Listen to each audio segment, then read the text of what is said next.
great to be here. Who's enjoying the expo? Raise your hand. Enjoying it? Lots to learn. In the brief time we have together, in the next few minutes, I want to share as much as I can with you that can add some value to your life. Can I make the assumption, if you're sitting here, you are either, who's already an investor, and who wants to become an investor? Okay. So what I want to share with you, I guess, in this session, the topic is my top 10 investment strategies for 2014.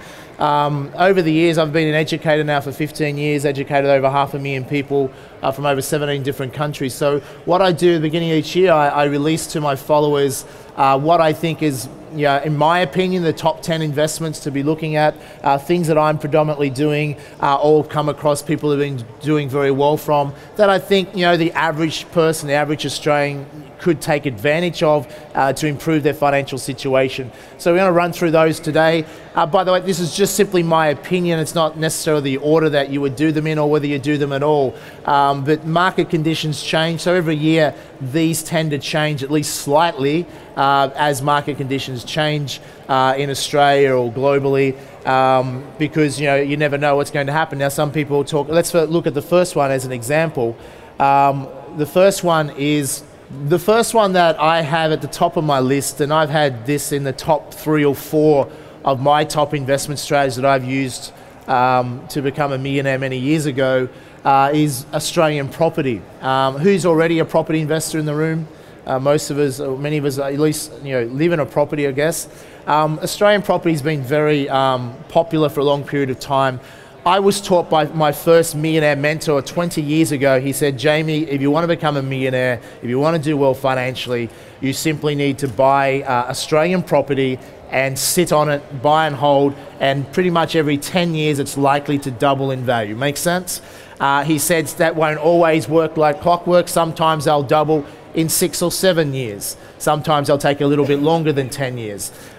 So that's what I started to do some time ago, and it's worked very well for me. There would be people in this room in this expo that could testify, yes, that's worked well for them. Let me ask you this question. Who here would have loved to have bought more property in Melbourne 10, 15, 20 years ago? Raise your hand. Okay, that's called hindsight. To become a millionaire, we need to have what? Foresight. Now, some people say, Jamie, it's all right for you. You were lucky. You got into real estate before the last property boom back in the late 90s, and you were just lucky. That's how come you did well out of property. But what about people starting out today? Well, I'd say to people, yes, I was lucky. It was true I got in before a property boom. But back then, there was 19 million other Australians in the country that were just as lucky as myself. Does it make sense? So luck is not the key determinant of success. What is? Action. I didn't have the money at the time. I didn't know what I was doing at the time, but I had the guts to have the courage to get out there and get started, get creative, find a way to get a deposit on my first property, go and study and learn off successful people. See, at school and university, we're predominantly taught by people that have a PhD in theory, and no disrespect to professors, but a PhD in theory in the real world is not always worth that much. I decided to not just rely on school and university education. I decided to go and learn from people that have a PhD in results. Does that make sense?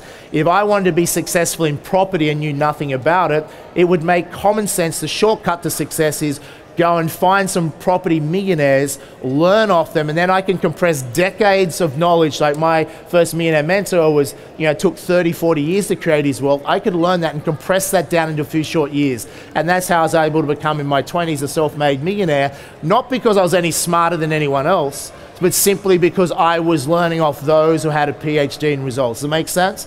And the cornerstone for that was real estate. And as Australians, we're very fortunate. We've had a great real estate market, and it's done very well for us. What will happen in the next 10 years? Does anyone have a crystal ball? Of course not. We would love to have one. Not even Warren Buffett has a crystal ball. So it's not a matter we want to look for the magic crystal ball. The reality is we can base it on fundamentals. So many people, even in the credit crisis, real estate did quite well, even in this country. I remember in 2008, there was a lot of economists coming out, and Professor Stephen Keen, if you've heard of him, they were coming out and saying Australian real estate's going to crash 40 to 60%. Even Harry Dent, a leading economist from the US, who I invited out here to speak a few years ago, I said, Harry, I have agreed with everything you said in your books for years, but I do not agree with you on your predictions of the Australian real estate market because you're simply wrong. Okay, and why are these economists, why are these so-called experts wrong? Because they simply do not get property because they don't generally own enough of it. So I went on radio in 2008, said, I do not believe Australian property will crash 40 to 60%. I believe you'll actually see in some cities a growth of up to 20% before you see a correction. And those who are in Melbourne would have realised by 2010 we did see growth of up to 18% despite a credit crisis. Now the reason I could be so bullish and on those predictions is because I simply study the fundamentals of property, what drives property prices. I wrote to my followers 18 months ago and I said to my followers, I'm predicting a property boom in Australia for the next 3 years, and that's what we've seen in the last 18 months. Have we seen good growth, particularly in cities like Sydney in particular, and also Melbourne for the next 3 years? That would suggest I'm believing the next 18 months to 24 months we have still strong growth. Wherever interest rates are low, you'll start to see interest rates start to rise perhaps later this year and next year, and that will start to taper off the boom. We don't want a property bubble. The Reserve Bank worries about those things. As investors, we want continuous steady growth over a long period of time so we can all profit from that. If we see a bubble, we don't really want that. You might make money in the short term, but it can upset the property market.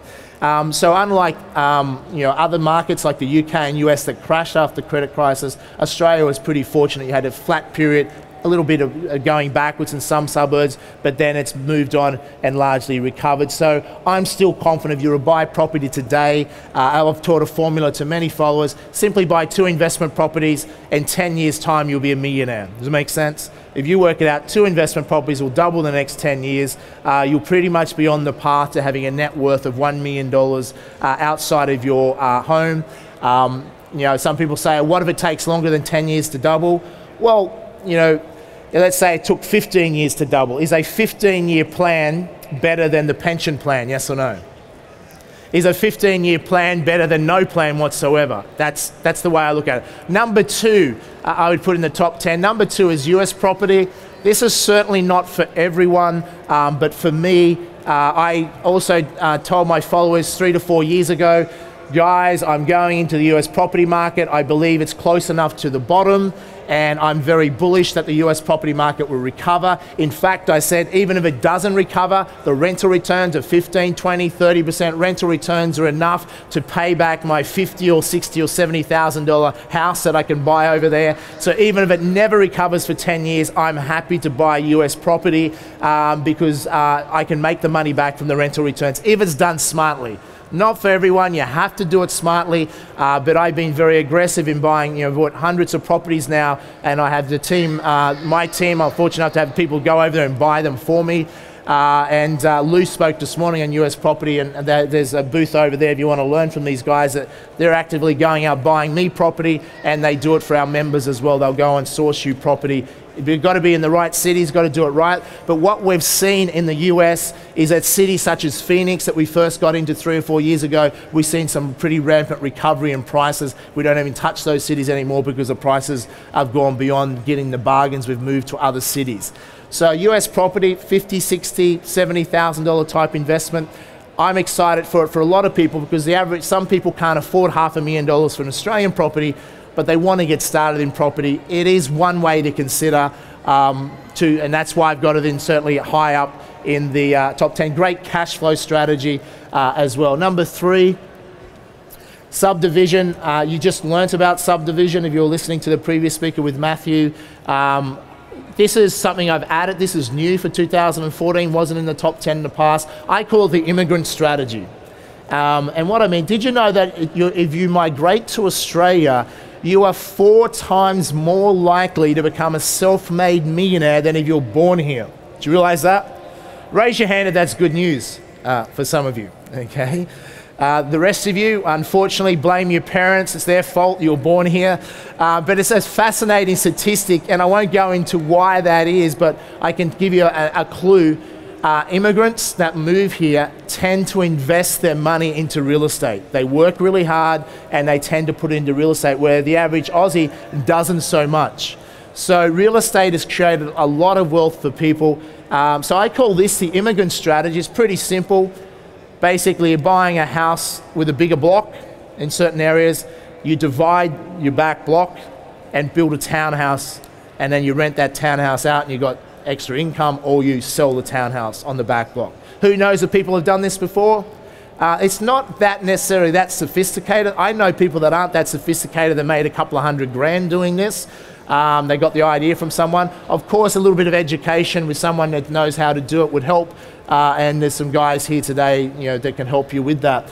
Number 4, what are we looking at? Number 4 is land banking. Now, who's heard of land banking before?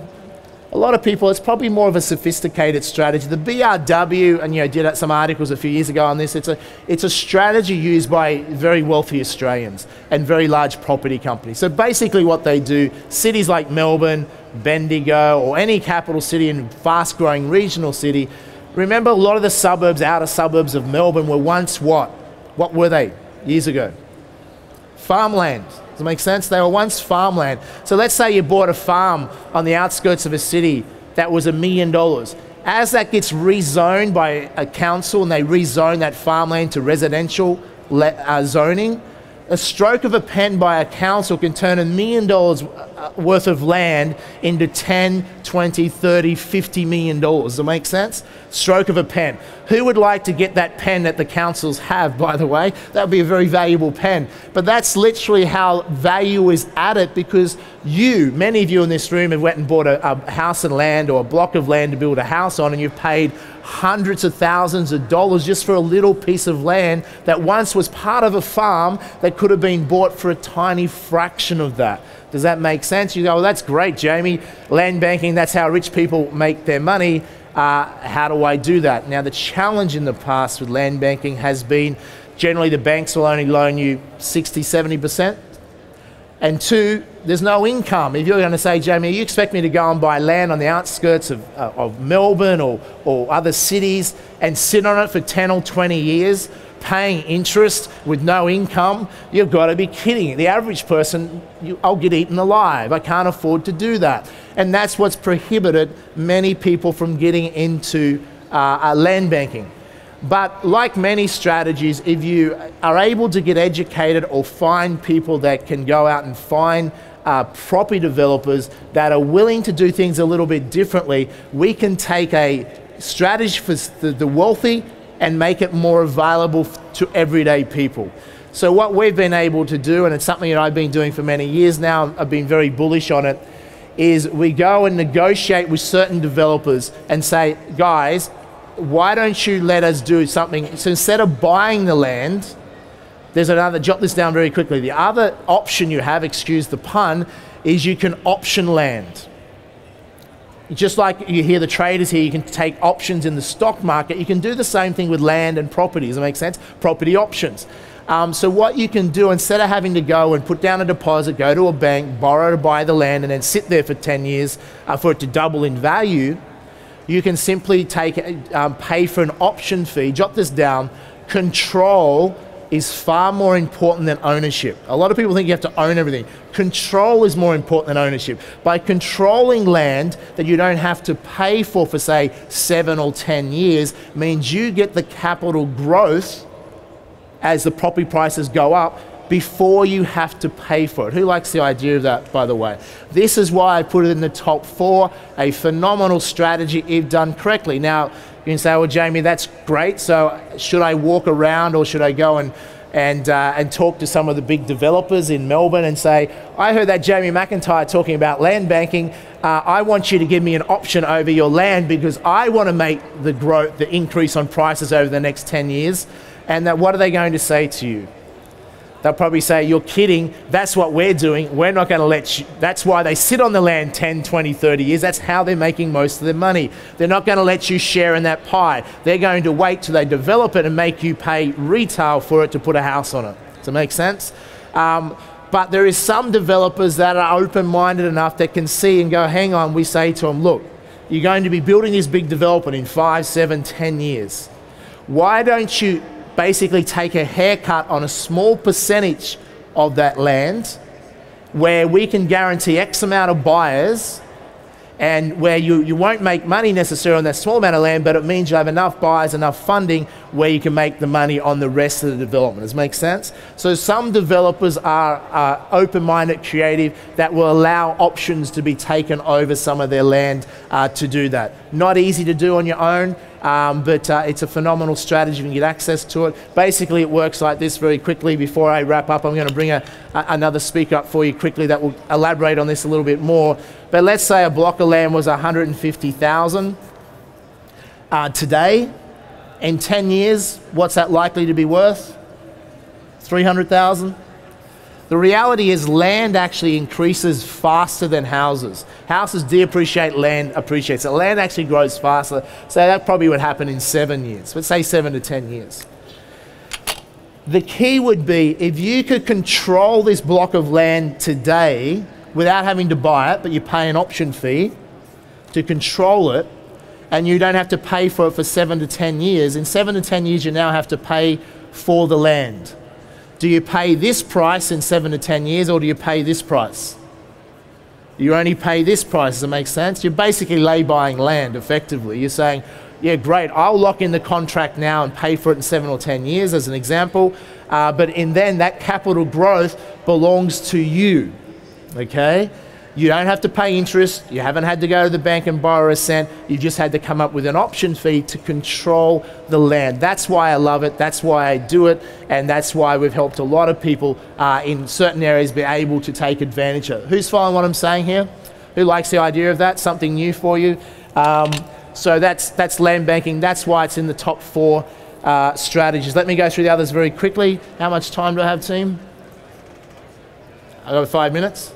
I can talk for 5 days, you know. What are you doing? Give me 20 minutes. Like, what's going on here? Okay, so I'm going to bring another speaker up to elaborate a little bit more on land banking. I think it's a great strategy. Number 5, well, 5 is not really an investment strategy so much. Blogging, it's a way for people, my followers, to generate extra income. It's a trend. Blogging is a trend. You'll be familiar with it, but in the future, most people derive their income from blogging. In other words, if you love food, cooking, fashion, property, whatever your hobby is, learn how to start talking about it on a blog and build a following.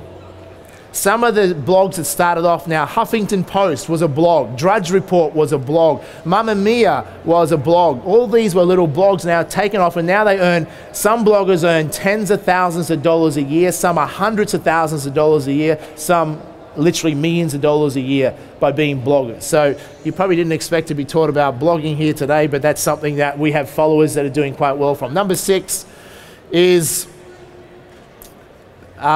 share. Lord is a share trading strategy. I'm not going to talk about that too much. There's plenty of booze around here today that would talk to you about that, but it works very well in conjunction with real estate. That's why it's a number 6.